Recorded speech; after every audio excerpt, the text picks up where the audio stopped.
guys, I'm back. I think this is my third video for OCD Awareness Week. Probably my last. We'll see if I can fit another one. I don't know. We'll see what happens, but probably the last video. So for this video, let's just get right into it. I want to kind of talk a little bit about what you can do for yourself if you have OCD. If you want to like kind of get help, or if you want to help yourself, if you want to have others around you kind of know how to help you. It's all about help. I'm talking about help today, okay? Let me just kind of say the most obvious one. If you have access to a psychiatrist, some kind of anxiety specialist, whatever, go to them. Please go to them. I'm so jealous of people that like have access to these doctors and, you know, whatever, and they're just kind of like, oh, well, you know, I'm afraid to go there because of, you know, what my family would think or this, that, the other thing. You need to put yourself first. It's not about what anyone's gonna think of you. It's not, you know, let's just kind of get rid of that stigma. There's nothing wrong with seeking help, okay? Especially for a mental illness. So a mental illness is just like a physical one. If you're physically hurting, you would go to a doctor and there wouldn't be some kind of stigma about it. Of course there is when you're mentally ill. So let's just all work together to try and get rid of that stigma. Like I was saying, if you have access to a doctor that can help you, please go to them. But like I said, I'm very jealous of these people that have access to doctors. Let me tell you a quick story, okay? Well, we know how quick my stories are, so just start the clock, okay? I've really not been doing well. You know, the past couple of months, couple weeks, whatever, I don't even know. Time is just like this thing that I don't understand anymore. But, you know, I wanted to find some help for myself. I wanted to. So I went online and I found some kind of contact information for people that work specifically with anxiety disorders. So I called the number and they kind of put me through a bunch of people, whatever, and they asked me what my insurance was and whatever, and they were like, well, you know, we're really not seeing people with that insurance because that insurance company only allows us a number of doctors, and the wait list to see those doctors, some people have been on there since January of this year and they still haven't gotten an appointment. January of this year, it's October. I would be waiting months, possibly a year plus, to see a doctor, first of all. So that doesn't really help when you're kind of in a very current mental crisis. It doesn't help. One of the places I called, which was a mental health facility, said that they will not take patients who are on any kind of medications. So you're telling me that you're a mental health facility, but you won't take anyone that's on antidepressants? Or like I'm on lorazepam for my anxiety, which is something I can take as I need, so it's not like an everyday type thing. Well, then I told her that, and she's like, well, I'm not really sure, but the safe bet would just be no, like we can't see you. like, then what am I supposed to do? I don't understand like how I'm supposed to go about finding help. And the closest place that I could get in touch with, the center of New York City, like a 30-minute ride in, but then from like Port Authority, it's, if I was walking or something, it's more than an hour into like the city. I'm like, okay, well, I mean, if that's what I gotta do, then that's what I gotta do. I mean, I guess I could change my work schedule. I could rearrange my entire life so that someone can help me. Then they're like, oh, actually, we don't take insurance, but we'll give you the proper documentation so that you can get reimbursed. Now, with the reimbursement thing for insurance, if you're not familiar with how that works, you're not necessarily gonna get the money back. So the treatments for these kinds of disorders are extremely expensive because the people that treat us are in such high demand that they choose not to take insurance because they know that people will pay. They, you know, raise their prices to ridiculous amounts of money because they know people are in crisis and will pay. Now, there's something seriously wrong with that whole system. I've talked to some people in other countries. I'm in the US. I've talked to other people in other countries, and you know, they have, what's it called now? Universal healthcare. That's something that I've never experienced before. And if you have that, please Do it. What are you waiting for? Don't worry about what anyone's gonna think of you. Don't worry about anything like that. Take the steps to not only help yourself, but help others like me who are suffering because of stigma, okay? So just kind of help each other, okay? Okay, so the next thing that I want to talk about is another kind of internet-based thing. Now there's one, actually I'll say two of them. There's two groups in particular that have helped me a lot, like a ton. I can't even tell you how helpful they've been.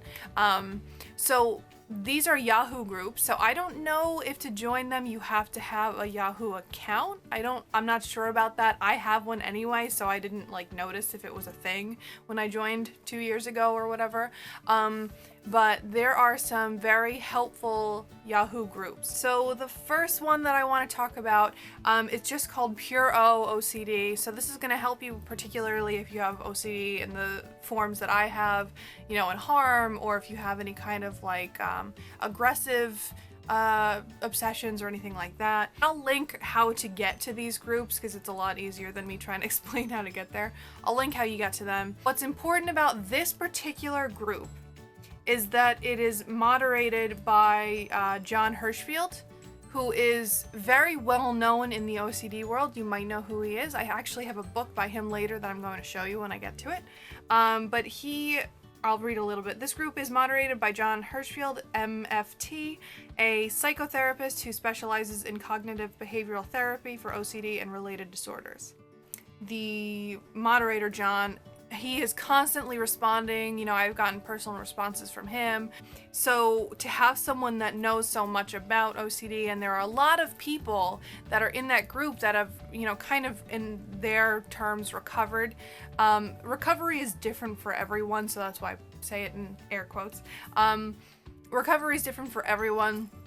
But a lot of people have had, you know, issues with OCD for 20, 30 years, and they're talking about it, kind of helping other people get through their tough times. And if nothing else, that group was a place for me to go and still go when I'm worried that I'm the only one that's going through this. Like, I am a unique case. I am a special snowflake. There's no one that's going to understand me because, you know, this has never happened to anyone else. Trust me, with all of the posts and all of the people that respond, something that you have thought, some crazy thing, has been thought by somebody else.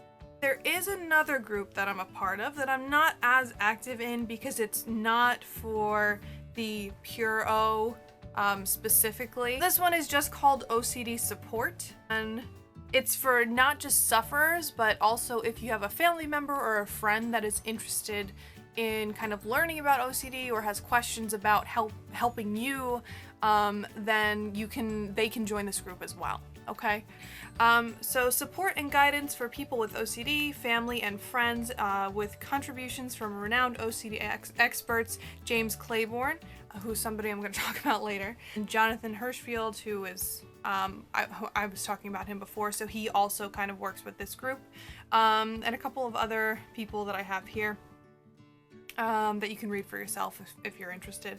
So those two groups are great if you are looking for someone to kind of help you, if you don't have access to going to a therapist. There are doctors and therapists that are working in these groups to help people, and they just do it in their free time. You know, you don't have to pay to join these groups. You don't have to pay for any of the therapy advice that they offer you, and a lot of times they'll tell you how to go about doing these things because you don't necessarily need a therapist to administer this type of therapy for you. You can do it yourself.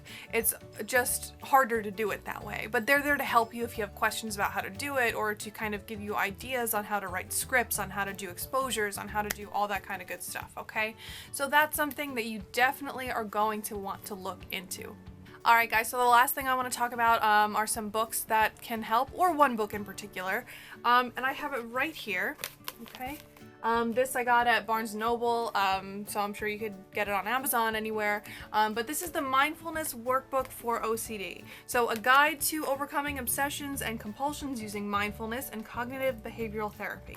So there's a couple names that you might kind of recognized for me talking about it. So we have John Hirschfield, and then if you look at the foreword, was written by James Claiborne, who was actually the moderator for that other OCD group that I was telling you about. So these are some names that are big in this world, and I really can't say enough good things about this, what they have helped me through. So it's something that you might want to look into.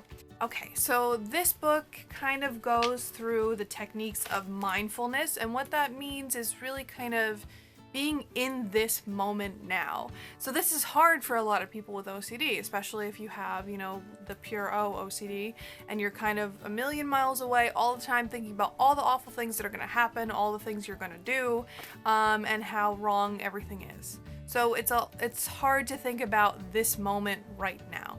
So that's what this book is supposed to help you do, and it's supposed to kind of bring you back to the current moment. A lot of just information about what mindfulness is, and kind of just some things that you should know before you start this. So there's a whole big thing about that. And then I'm gonna read to you some of the different types of OCD that this is supposed to help with, okay?